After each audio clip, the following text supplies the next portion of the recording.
Even though I have this regret, overthinking, guilt, or other thoughts that I wish I could change, something about them that I really can't, I acknowledge that carrying this energy is no longer working for me. I give my subconscious full permission to help me clear this old energy from all of my cells in all of my body, permanently and completely. I am now free to think any old guilt or beliefs about what I think I should have or could have done, or how I could have handled something, or what I should be doing differently now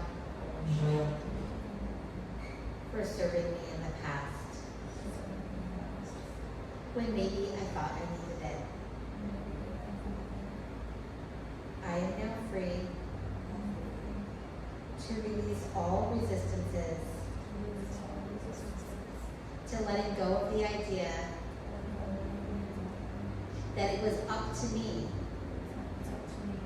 to make things turn out differently. I am now free to release all ideas that I need this guilt, regret, or overthinking about the past in order to keep myself safe in some way. I am now free to release all feelings that I don't deserve to let it go. I am now free to release all conscious and subconscious causes for believing it should have or could have been different, and that I have to carry this guilt around because of that forever. I am now free to release all conscious and subconscious reasons I've been holding on to this. I am now free to release all harmful patterns, emotions, and memories connected to any regret, guilt, or grief that I'm still carrying and no longer serves me. All of my being is healing and clearing this energy now, including any stress response stored in my cells. Healing, healing, healing. Clearing, clearing, clearing. It is now time to install the permission to move forward, regardless of what's happened, or what I think should have, or how I think I should have dealt with it. It's time to move forward. I deserve to move forward. I am allowed to move forward. I am ready.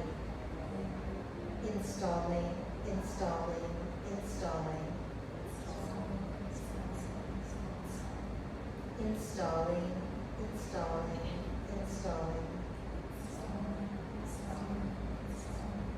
And so it is done. Go ahead and take a gentle breath. And whenever you're ready, you can open your eyes. was a preview of our future healing retreat. Wow, I love I that. love that. That was Wow. amazing. Hey, I like need more of that in my life. Well, now you know me, so. Well, exactly. Wow, thank you for doing that and for everyone participating. And more to come when we do our healing retreat. You hear to hear first, okay? Exactly. Wow. Okay, thank you. I don't know why, like I didn't expect that to like Does ground something. me in a way. I also just feel like we're constantly thinking and moving and going. To sit for 5 to 7 minutes is really a beautiful thing. All right. So let's get into it. I think that's the perfect way to kind of kick it all off. So just a little bit more about Amy now that we know. The beautiful work that you do in healing. But Amy is a best-selling and award-winning author of 6 books that have been translated into more than 20 languages. Crazy. Her work spans memoir, self-help, travel, writing, and now fiction, which is so exciting. But no matter the genre, one thing remains constant. She writes about healing. Her newest novel, The Unexpected Afterlife of Salon is inspired by one of the hardest chapters of her own life after losing both her father and her cousin in the same week. The novel follows 17-year-old Salon Rose, who wakes up in the afterlife determined to solve her own murder before moving on. It's part murder mystery, part coming of age, unexpectedly funny, deeply moving, and ultimately about learning how to let go without losing the people we love. Amy has been featured in Oprah Daily, Good Morning America, The Washington Post, CBS, Cosmopolitan. I mean, how many? Yeah, at the same time, we're like run out of breath when we're saying them all. And so I'm so lucky to be here with you tonight. Thank you. I can't believe I'm here with you. Yay, that's meant to be. We were saying this before we hopped on. Like, I really just believe in that. Okay, so I start every single podcast episode the same way. Okay. So I have to do it here. Okay, do it. Who and or what, maybe in your case, ghosted you? Is it dead or alive? We can do both. We're not going to go with the alive. Yeah, we'll spin it. Okay. So I was ghosted in the same week by my dad and 5 days later by my cousin. Same week. Well, we're And I think they would actually think it was funny that they ghosted me again. They are like the jokesters of our family, so I feel like that kind of, none of it made sense. With grief, like none of it makes sense, and then like all of it kind of makes sense when you think about it. They're like jokes on you. Yeah, exactly. What were their names? So my dad was Abe, and my cousin is Pam. Are you comfortable sharing how they passed? Sure. Pam was murdered. So they were both while they were vivacious, funny people, they died dramatically, which is probably how they would want to go.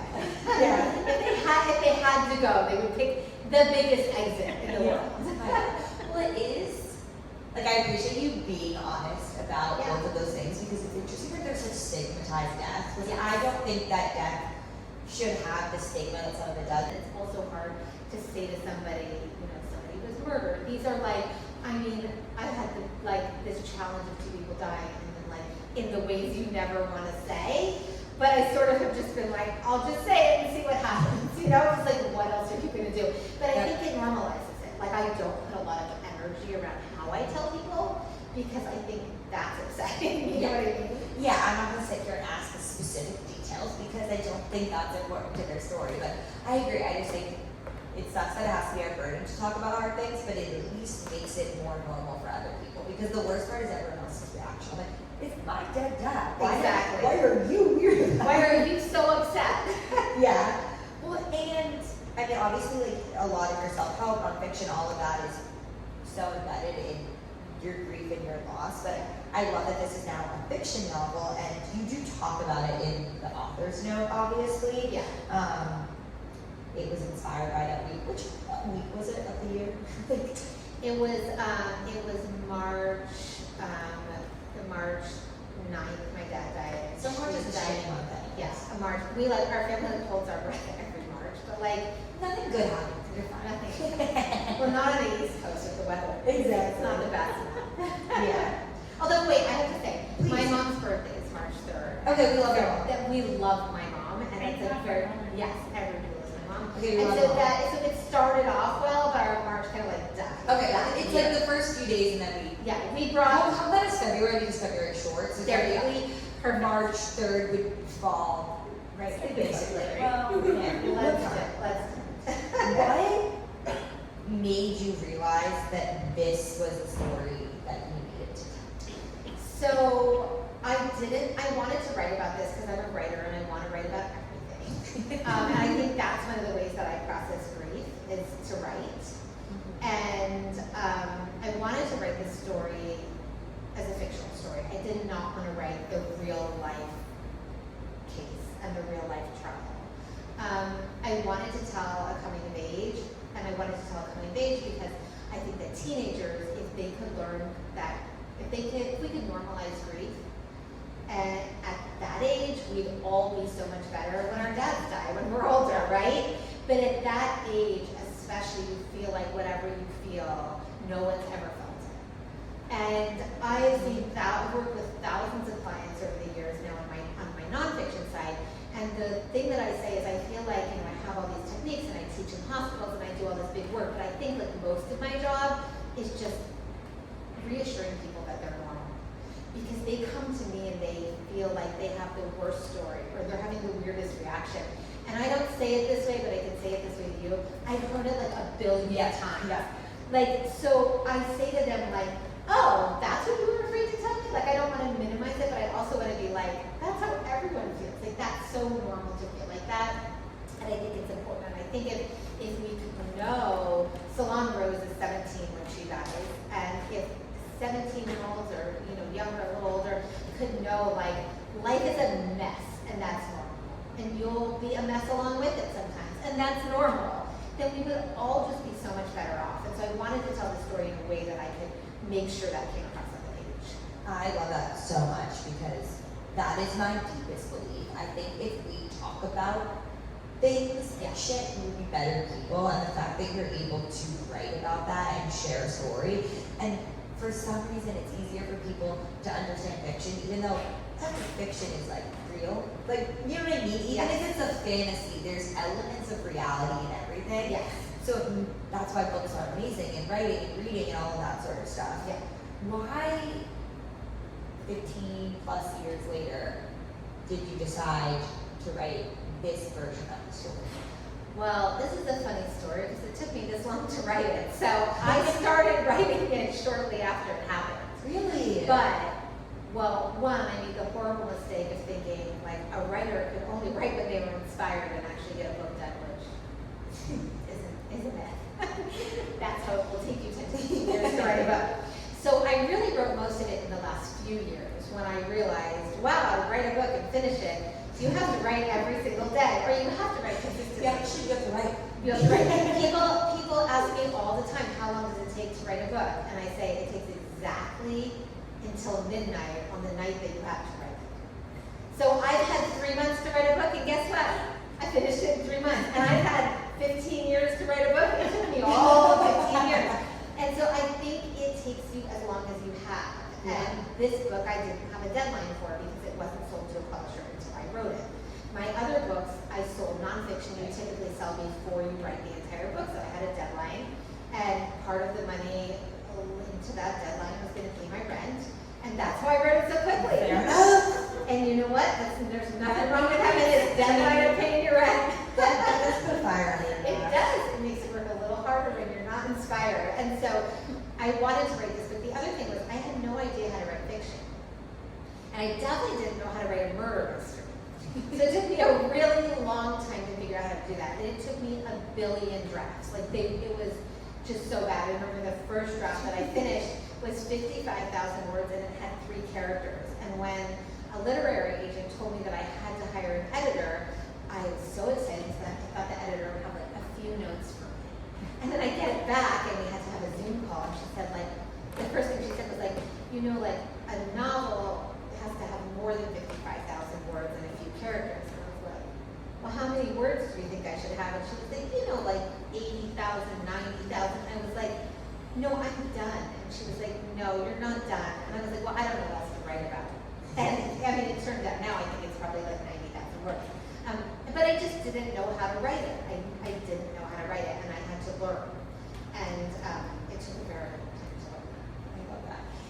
Is it fiction mainly because you didn't want to do the exact retelling, or is there more behind pivoting into the fiction world? I didn't want to do the retelling. I'm also, a book that is rooted in real life doesn't always work as a book, and this one wouldn't have. So in real life, my cousin's perpetrator was arrested very quickly, like within 24 hours. Wow. Thank God for us. Never, like, it happens, but it doesn't happen. Like, It happened, and thank God it happened. wow. So they were able to figure out who it was, identify the person, arrest them, and then start prepping for trial. Can we get also live through the trials? Yeah. So we didn't live through the trial because the trial never came because the perpetrator died in prison before the trial. Stranger than fiction. Stranger than, I mean, What? strange, I know. So, By murder or by natural causes? by natural causes. What are the chances? What are the chances? Life is Well, when weird. the stars are aligned, and I mean, I guess that was Isn't just part of maybe it's the. happened in 3. What's Yeah, one more which death is for you part of guys? it. Yeah, right, that's so true. I mean, I remember getting that call and being like, wait, what happened? From like the district. Did you find peace in that? Like, how was that for your healing journey? I didn't find joy in it, but I found peace in it because I learned a lot about the justice system. It's shitty. So the most time. Well, that's my opinion, but Yes, not to push that on was them accurate. now. That was accurate. The most. Sorry, not to put my opinion on that. But it's The your, one I know. but it's your podcast, my friend. You can I'm not going to give. Don't like it? You have a charged microphone and all the time in the world, girl. You know Oh, that. no one wants me. Those two things are we both talk about. We're never leaving. So the maximum sentence that this person was going to get is 15 years. So the person, and that was just in the state of New Jersey, based on the circumstances of the crime and the laws and all the silly things in the world. That was the max sentence. But there could have been a plea deal where it might have only been 5 years. And so our family was never looking forward to the day the person got out because they would get out. And so when they died in jail awaiting trial, I would say it's accurate to say that we felt like there was no joy in it, but there was. Right. Yeah, that's interesting because, like, you would count down the days until that person's free again. Right. Yeah, like, it just is gonna live. Yes. And it also, not just the countdown, but the unfairness. Like, that just seemed crazy. Like, that just seemed Yeah. crazy. Crazy. Like, That's- that a crazy person would, like, get out in Correct. 5 to 15 years. But that is what happens. Yeah, so it's fucked up. There you go. That's a very good way to put it. Something I hear on Ghosted a lot is how much grief changes us. But it's very interesting because of the nature of your dad and cousin dying so close together. Do you sort of like tie that grief as one, or do they live separately within the existence of your life? And how did that change you? They live separately for me. I think it's so interesting because as children, we're hardwired to lose our parents. We are born, death, fate, I mean, we're gonna lose our parents. And Yeah. when you lose a parent, it's like you couldn't have ever imagined how bad. And I still feel like that. I had an absolute, I was telling my best friend earlier that I had an absolute meltdown today, to the point where in between podcasts today, I had to remove my makeup and start over. And it is, I'll probably start crying, but I am wearing waterproof makeup now because I learned something, that in my hardest times, I still want my dad. That's all I want. And it's such a primal instinct that the only person I want, besides my mom, in case she's watching, I always want her. She better be watching. But in my hardest times, my instinct is that I need my dad. And that will always be true for anyone, I think, who lost a parent, who was close to the parent and went to them as their primary source of comfort. And it's, you know, I'm 47, I'm gonna be 47 years old. I've been married for 15 years. I have amazing friends. Thank God my mom is still alive. And we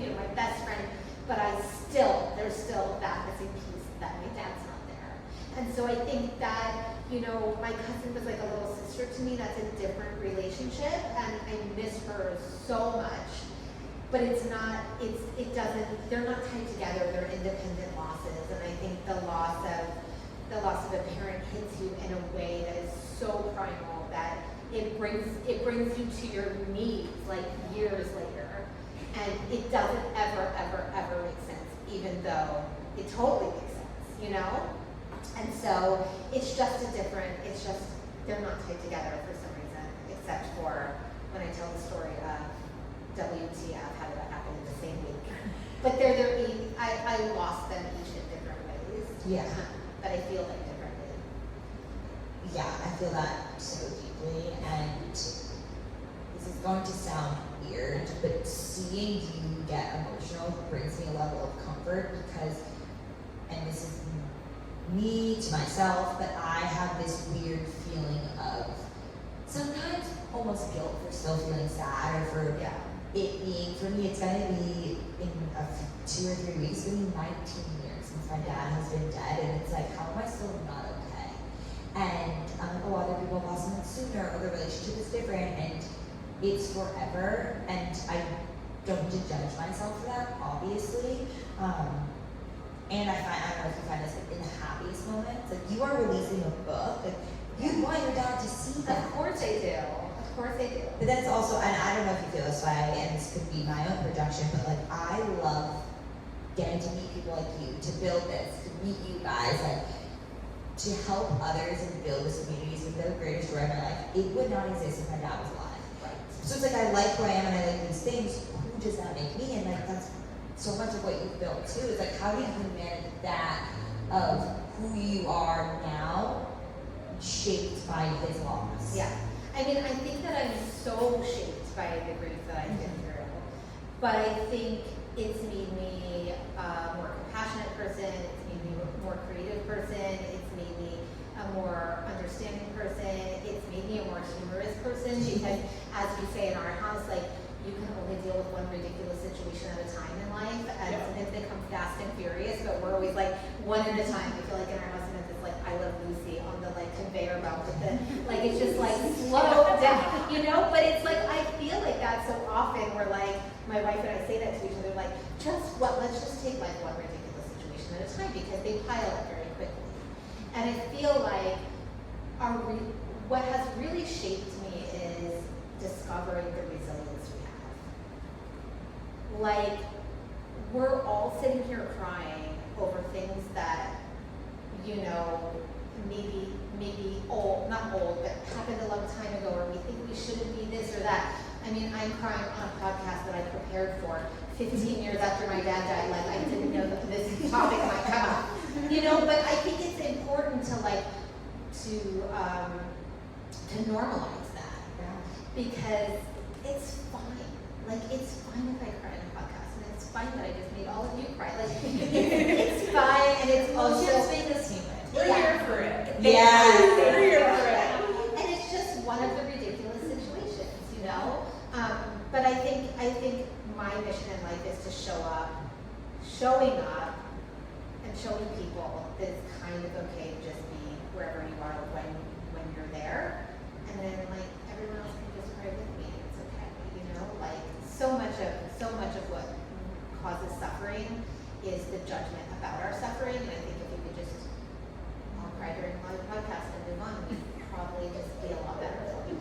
I could not agree more. I think more people need to cry. Okay. I have some emotions. The makeup goes back on, I'll tell you.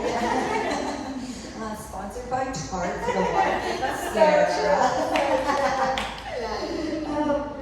Did writing the book change what you believe about afterlife or what happens after someone dies? So first of all, my book is set in the nowhere in between, which is an afterlife support group in an afterlife school, essentially. And because of course my character would wake up and be like, fucking in therapy. Like, of course, my afterlife includes therapy. Like, I didn't even escape that. No, that would be fucking me. Yeah. Like, oh my god. You're like, you still look like Exactly. Exactly. My character's like, of course I would have a side job in the afterlife. I would deal with myself. But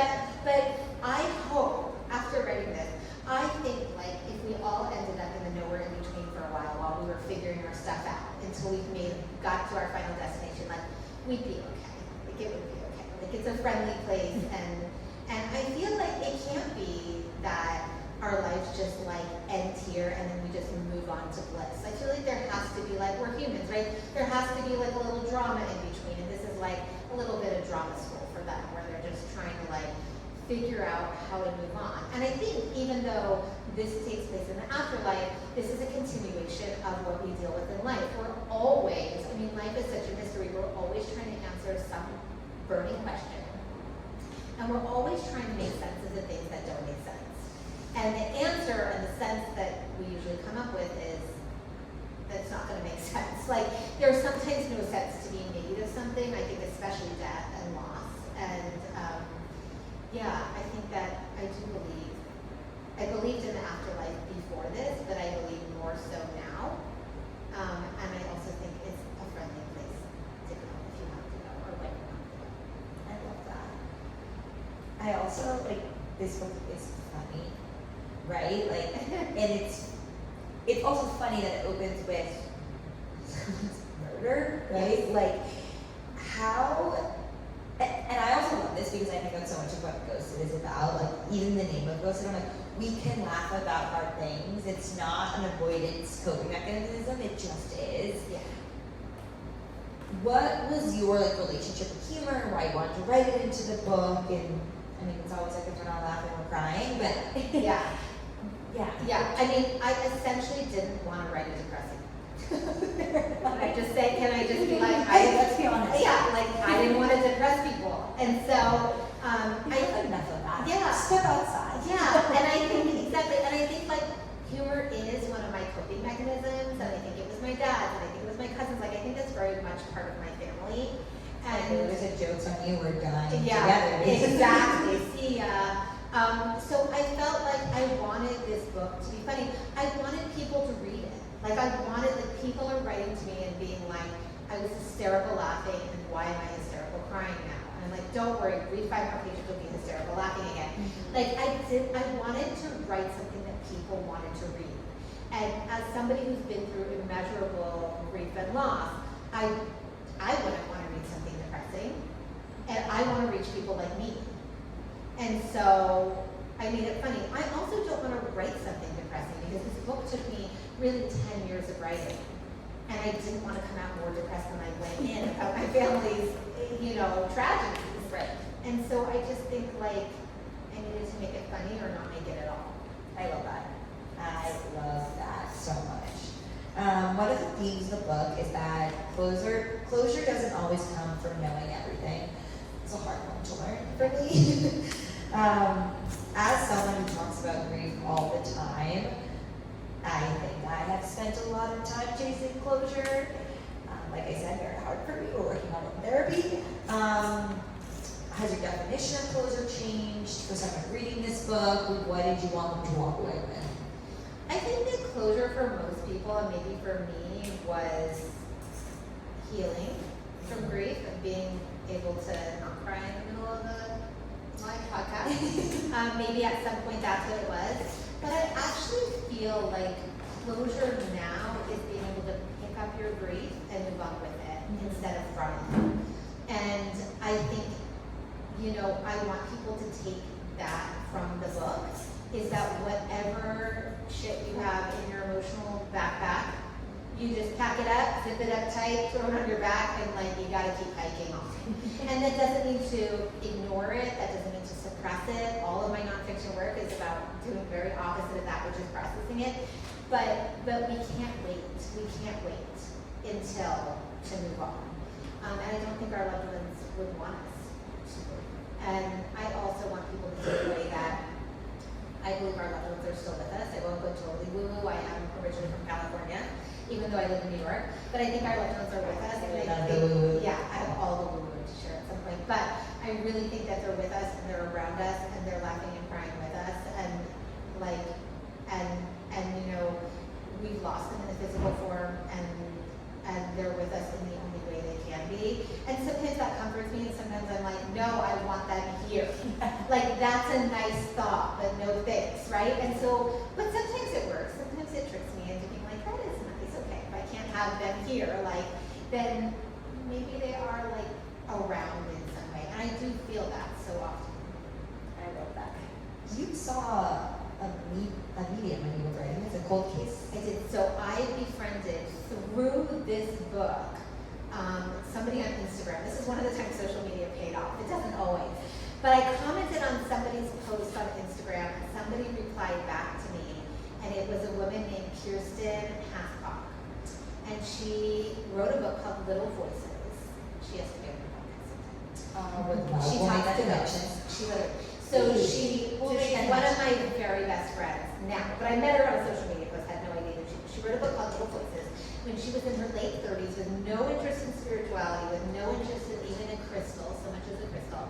She started hearing voices, and it turned out those voices were dead kids who had passed. I would freak out.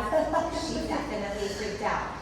But to make a long story short, she discovered that she had mediumship abilities, and she was an entrepreneur. She was a Shark Tank winning mom. Like, she was on Shark Tank and won a deal. Like, she was not this person that like this would happen to. But this happened to her, and she ended up starting a nonprofit with a former NYPD detective.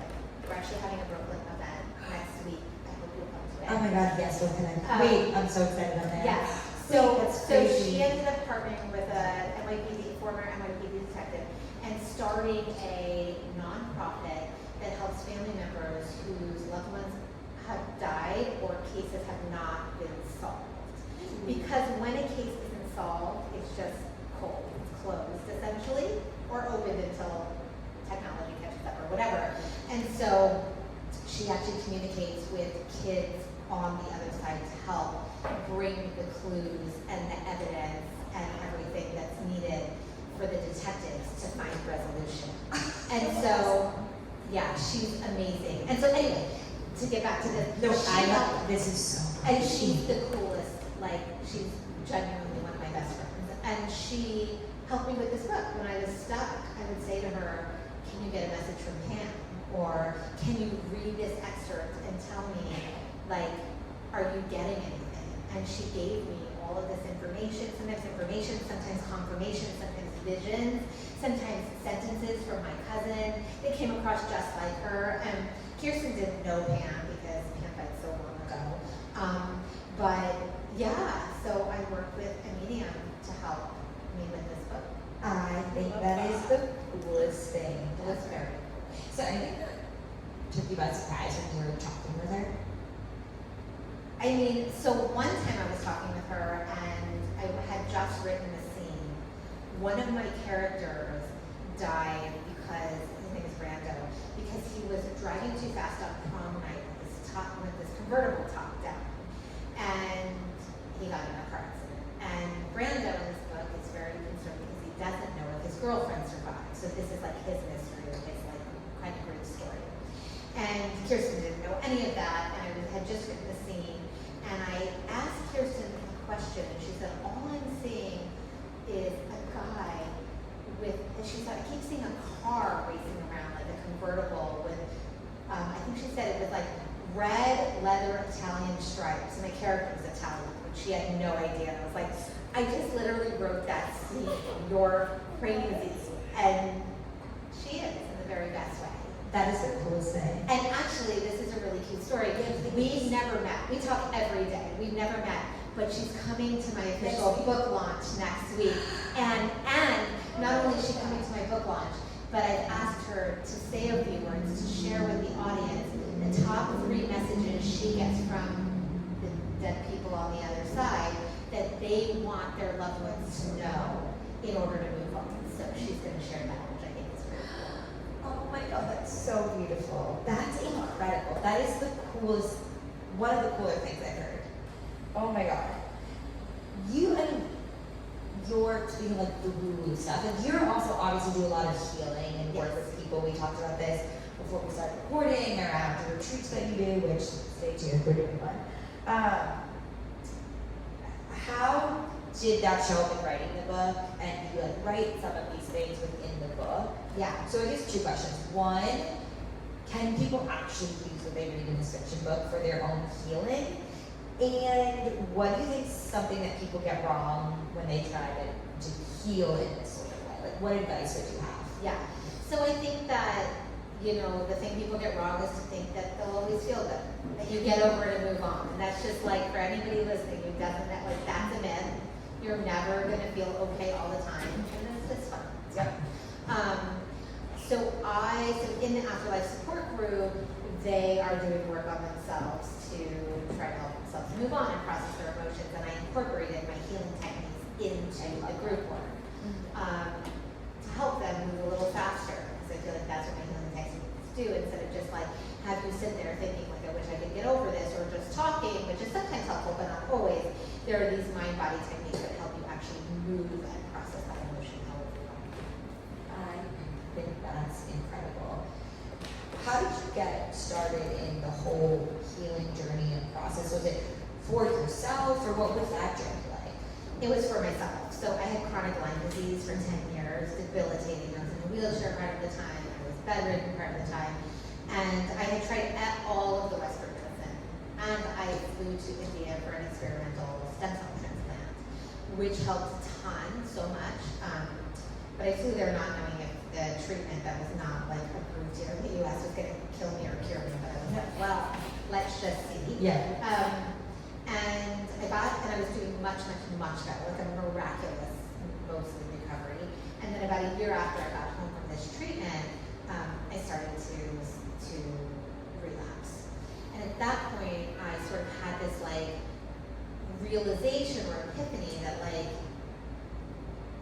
maybe there's something inside of me that I need to do or work on. Like, I'm out of money, I've already gone across the world, I came home, like, now what am I supposed to do?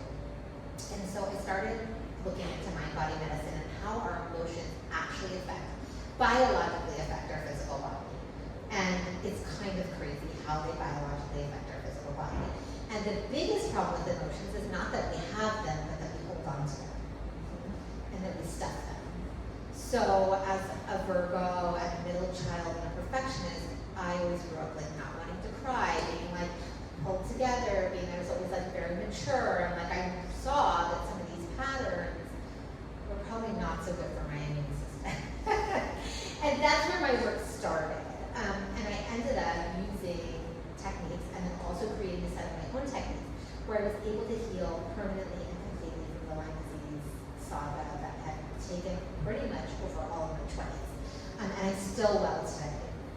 And so that work became my book series, How to Heal Yourself When No One Else Can, that I taught at New York Presbyterian Hospital. I've lectured to doctors and nurses. I've worked in trauma centers. I've just done so much work with this work that I figured that I could sneak them into the book instead of making up therapy exercises. And so, yeah, I hope that, anyone who needs them has them.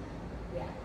What would be your biggest piece of advice for someone who is starting this physical healing journey beyond just the mental piece of it? I feel like just recognizing that there's a connection is really important, because it took me a long time to be like, oh, like there could be something there. And studies show that this is a real thing, that when we store trauma, and I think it's less about trauma than other things. We're a little like trauma crazy now. Like trauma definitely has an impact on us, but then I see people just obsessed with getting rid of all their trauma and still not getting better.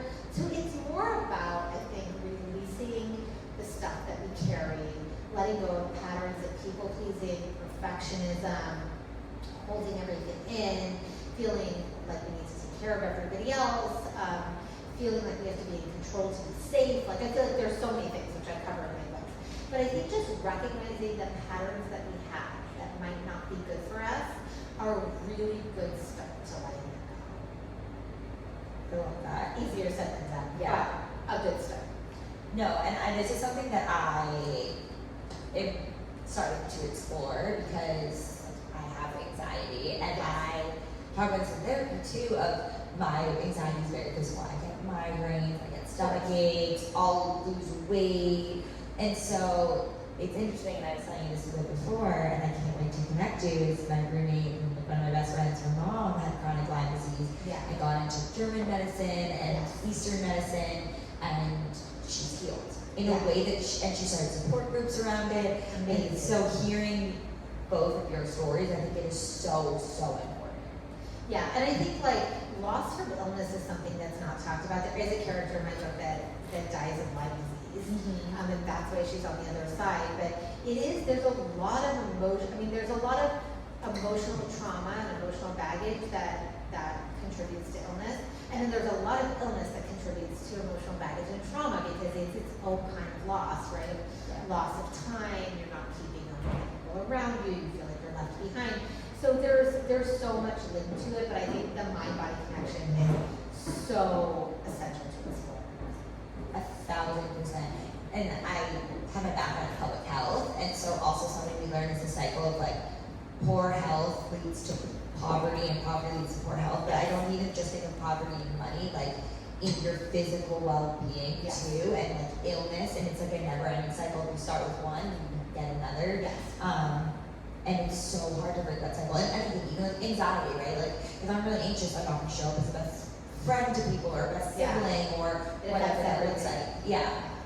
It's so interesting. I love the healing stuff. I mean, how we started, I was like, this is perfect. Yes, it was perfect. Yes. Okay, we're gonna do some rapid fire questions. Okay. Some about both your book, some about your dad and your cousin. And just some about you. Speak it to one of you. Okay. Coffee or tea? Coffee. Correct. Correct answer. Your biggest writing ritual? Okay, my biggest writing ritual is shocking. I have no rituals. That's how I write. I meet writers that like have to light a candle and then have their special blanket, and I'm like, no, I am a Virgo. You have a deadline and you just do it. I sit down and I write. I don't have to have anything special. It doesn't matter. I have no stuff around my writing practice. I just sit down. I work like I exercise because I have to. I don't, and when I exercise, it's only because I have to, not because I like it. I don't have any, like, I wear these when I exercise, like, I wear my regular shoes. I don't wear sports bra. My wife thinks I'm crazy. I'm like, I'm not just wearing, sports bra is diabolical. I'm just wearing the bra that I started with because the more prep I need for something, the longer I will have to talk myself out of it. So no, I have no ritual. Sit down and I work. That's so good. Okay, plotter or pantser then? Pantser, but I would love to be a plotter. It never works out. It just never works out. I say this all the time, it's my favorite thing I've learned through doing these author talks is what a plot. I love like the lore of like the writing stuff, like pantser. What was your dad's favorite song? Or what a song that reminds you of him? So we both loved My Girl by The Temptations. Oh. And I just actually heard that song live. I love that. Last week. So. What signs did him and your cousin send you? So my cousin sends the number 22 all the time. That was my dad's birthday. I love the number 22. That was Dan's birthday, February 22nd. Wait, that's my grandpa's birthday. And my dad's October 22nd.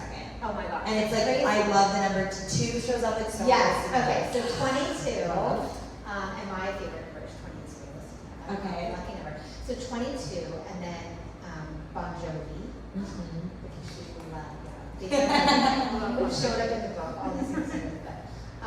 So that's the same from her. My dad is definitely My Girl and birds. I always look at, like sometimes I see a specific bird and I look at the way they like look at me. My dad, even though I was like 30 when he died, 30. When my dad looked at me, I could tell he thought I was like still the cutest kid in the world. Like that, like I would be like, Dad, stop. Like I have this picture of I have a picture that my dad took of me, and I remember the moment being like, my dad was really into photography, being like, Dad, don't take a picture of me right now. And he took a picture, and I don't like the picture, but I remember the moment of just like, It's a feeling. and like everyone should have a dad that's so annoying that they're taking a picture of their 30-year-old because they still think they're so cute. So cute. I love it. It's very cute. My dad was a big fan. I love that. Character of the book you'd most like to meet? Most like to meet? Yeah. Well, I've met them all, but I think Olivia, I would most like to meet. Olivia has she's a mystery, and she doesn't want anybody to figure her out. Yeah. And she's hiding something, and she's super sus about it, and nobody knows why. but Salon is determined to find out. Salon is a Taurus that doesn't let anything go. And so I think Olivia she was kind of my unexpected character that turned into this like very complex. Yeah. Like, wow, okay. So, Who do you think you're the most like? Salon. Okay. One word to describe Salon. Impatient. Me and her both. All of those girls. Yeah. One word to describe your dad. Love. One word to describe your cousin. Spunk. Oh. Like spunky.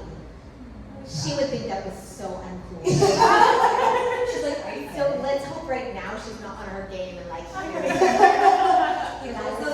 She was just spunky and fiery and so much fun. Favorite book you've read this year, aside from your own? Okay, so my favorite book that I read this year was Tilt.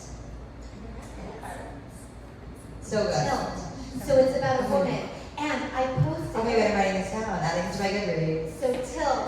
So my best friend Diana told me that she read it in like 3 days, and so I read it because. Did you read it fast? Sorry. No, I think 3 days.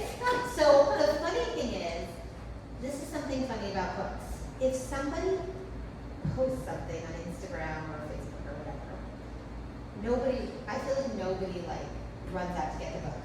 But if your friend tells you you have to read a book, you go get the book. Same day. So 100%. Diana told me to get the book. I think that's a love language when someone's like, I think you would like this book. I'm like, you know me so well. Exactly.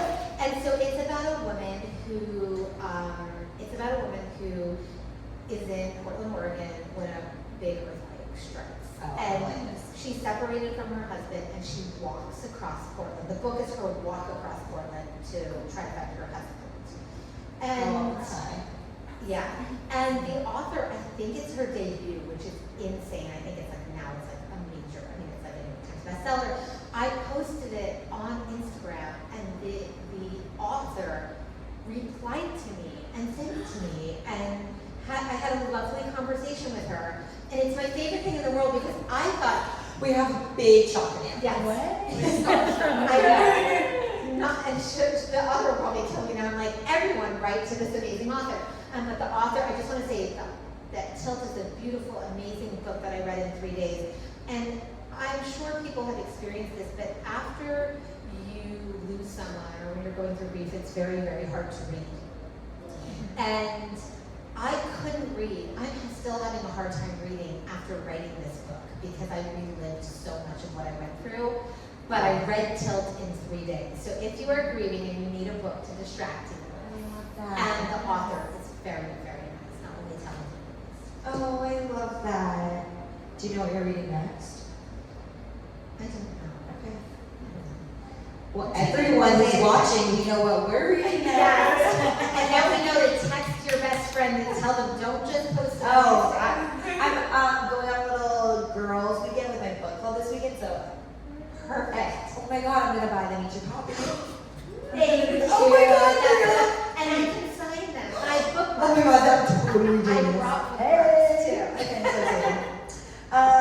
so 2 more. Yes. Dream, dare guess, dead or alive, but like you can't say your dad and your cousin because like obviously. Okay, I'm gonna tell you the correct right. I'm gonna tell you Obviously, yeah. like of course. I feel like there are probably sometimes at my dinners, right? Yeah, and he was like, my dad's like, why are you talking about that at dinner? Exactly. You know who I would really love to meet? Yeah. He's alive. I would really like to meet Billy Crystal. Okay, Billy, if you're watching. That would be a moment for me. I don't know why Billy Crystal came into my head, but you know what? I'm gonna go for it. I love it. It matches the crystal events, which I love. Okay, how I wrap up every single episode. Yes. What was the loudest lesson they left behind? The loudest lesson, have fun. Perfect. Have fun. I think we're doing a good job. I think we're doing a good job. I mean, sometimes I don't do a good job. I feel like I take like too seriously sometimes, and it's a good reminder not to. You only have one life. Well, I don't know. Well, actually, one time on this earth, but in afterlife, babe, I suppose I'm on therapy. Yes. If you are, just to be fair, it's only for a very short time until you make it to the big infinite forever, and then you graduate. They do get. They're working on graduation. So it will be okay. Well, for anyone watching, where can they find you and read your books and go to a retreat? Tell us everything. Okay, so they can find me at Amy B. Scher, SCHER.com is my website. And then or salonrosebook.com. I'm on YouTube, I'm on Instagram, I'm on all the places that we're all on these days. And I love hearing from readers. I reply to every email I get, I reply to every Instagram message. I really, really love hearing from readers. So, right. I've had so much fun. Anything else you want to say about the book, about your dad, your cousin, yourself? I think this was just the best night. Thank you for having me. We know, I'm obsessed with you. There's so much we're going to do together. So much. Yeah. Thank you.